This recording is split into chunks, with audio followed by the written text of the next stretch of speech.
Hi ಎಲ್ರಿಗೂ welcome back to my mini vlog. ಎಲ್ಲರೂ ಹೇಗಿದ್ರೆ ಎಲ್ಲರೂ ಚೆನ್ನಾಗಿದ್ರೆ. ಇವತ್ತು ಸ್ಪೆಷಲ್ ಡೇ, ಸೊ ಹಾಗಾಗಿ ಬೆಳಗ್ಗೆಯಿಂದನೇ ವ್ಲಾಗ್ನ ಸ್ಟಾರ್ಟ್ ಮಾಡಿದ್ದೀನಿ. ಇವತ್ತು ನಮ್ದು anniversary, 4th year anniversary. So ಹಾಗಾಗಿ ನಮ್ಮ ಚಿಂಟುನು ಕೂಡ ವಿಶ್ ಮಾಡಿದೆ, ಯಾಕೆಂದರೆ ನಾನು ಹೇಳ್ಕೊಟ್ಟೆ, ನಾನೇ ವಿಶ್ ಮಾಡಿಸ್ಕೊಂಡೆ.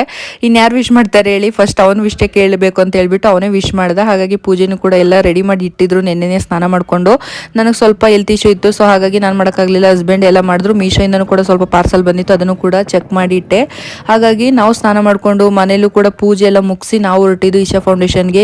ಅಂದ್ರೆ ಹತ್ರ ಇದ್ರೂ ಕೂಡ 3 ವರ್ಷದಿಂದ ಹೋಗೋಕ್ಕಾಗಿರಲಿಲ್ಲ. ಸೊ ಫೈನಲಿ ಇವತ್ತು ಕಾಲ ಕುಡ್ದು ಬಂತು ಅನ್ಸುತ್ತೆ. ಸೊ ಟೆಂಪಲ್ಗೆ ಹೋಗೋದಕ್ಕೆ ಫೈನಲ್ ಇವತ್ತು ಹೋಗ್ಬೇಕು ಅಂತ ಅಂದ್ಕೊಂಡು ಬಂದಿದ್ದೀವಿ. ನಿಜವಾಗ್ಲೂ ತುಂಬಾ ಖುಷಿ ಆಯಿತು, ಯಾಕಂದರೆ ಫಸ್ಟ್ ಟೈಮ್ ನೋಡ್ತಾ ಇದ್ದಿದ್ದು ನಾನು. ಹಾಗೆ ಅಲ್ಲಿಂದ ಮುಗಿಸ್ಕೊಂಡು ಹೋಟ್ಲಿಗೆ ಬಂದ್ವಿ.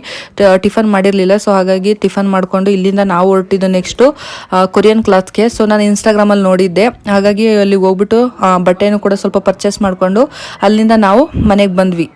ಇದೇ ಶಾಪು.